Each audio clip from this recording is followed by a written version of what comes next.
which is levied upon Muslims, not on the bodies though, but on their properties, and is given, at a specific time and and for a particular quantity or amount, and also a particular amount or quantity is given out of what becomes due.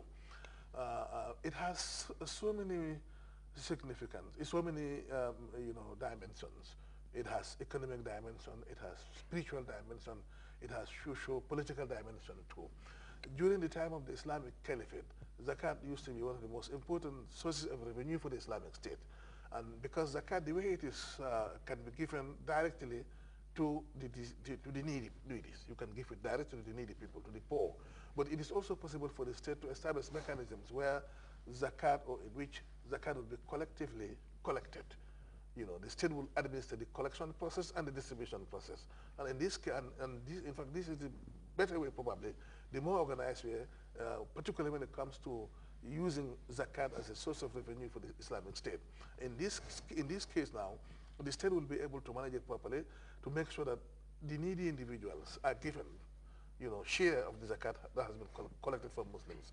And also some other important socio-economic activities of the Muslim Ummah, like let's say construction of mosque, paying the salaries of the imams, and provision of some public services like hospital and so on and so forth. Also, they can use part of the zakat collected, from the Muslims to take care of those social facilities for society. So, but you see, first of all, let's look at the legal dimension of zakat. It's a mandatory duty of Sharia. It's a matter of must. And if any Muslim is supposed to give zakat, but he or she refuses to give zakat, the person becomes, liable in the hands of Allah, in the eyes of Allah subhanahu wa ta'ala, and he or she will commit an offense which is punishable in the hereafter. And so, but if you do it, like the case is with every mandatory duty, once you do it, you are obliged. You will be rewarded. But if you fail to do it, you will be penalized. So legally speaking, everybody who's supposed to give zakat must give it, otherwise the person will incur liabilities before Allah subhanahu wa ta'ala. And it's mandatory, it's a matter of must. In fact, refusing to give zakat has another serious legal consequence in the sense that it may lead to kicking the person out of the Islamic faith, or the person being rejected. Like if somebody refuses to give zakat because he disbelieves in giving zakat. And zakat is one of the 5 pillars of Islam. It's a fundamental, it's one of the basic foundations of Islam.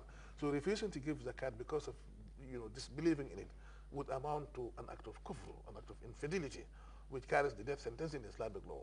But whatever the case is, if that is the case, at least immediately in the immediate situation, the person is rejected by Islam, and therefore the person becomes out of the Islamic faith.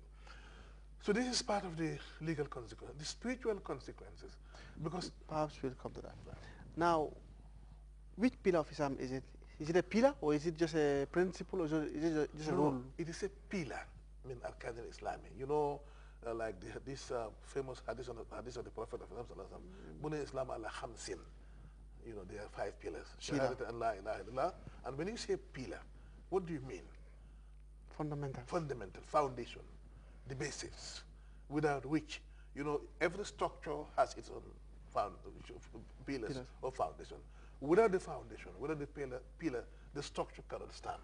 Any structure, if you demolish the foundation, or you demolish the pillar, the structure will collapse.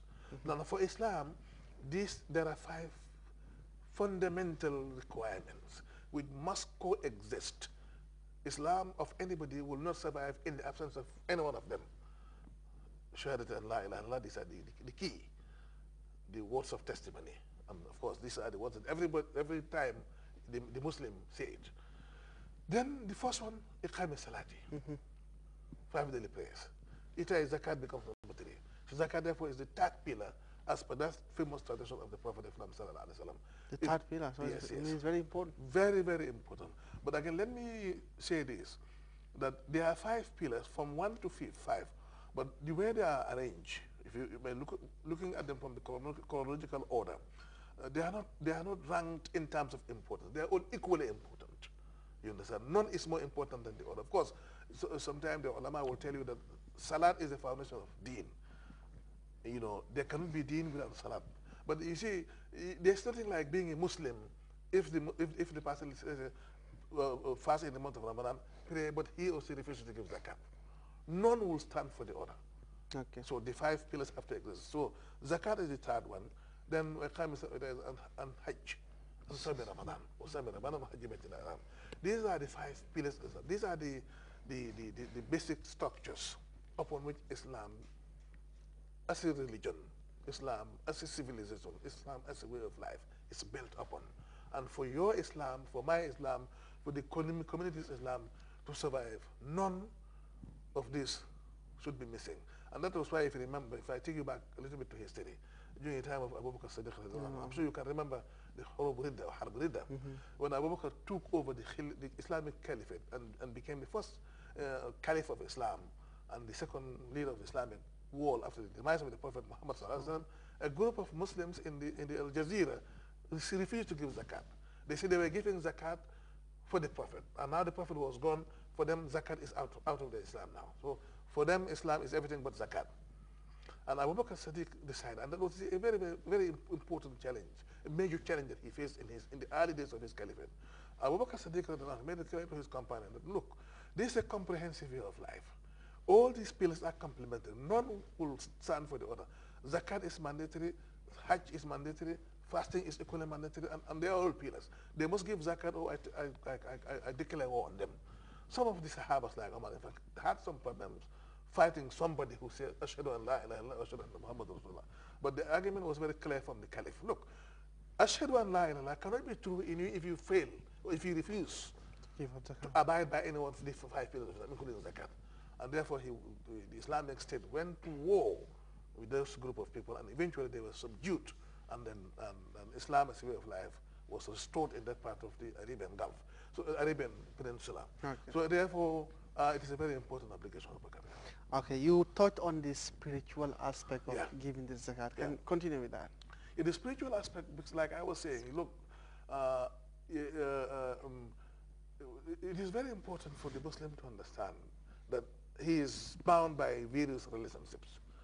Your relationship to God, your creator, this is spiritual one. Your relationship to man, your relationship to other creatures of God. But they all of us do have the Islamic dimensions. The relationship between the individual and God is a spiritual one. And there must be a continuous communication between the individual and God in order for this relationship to be always maintained, you understand, and to be improved. There must be continuous communication. The way we relate to God is not the way that we relate to each other.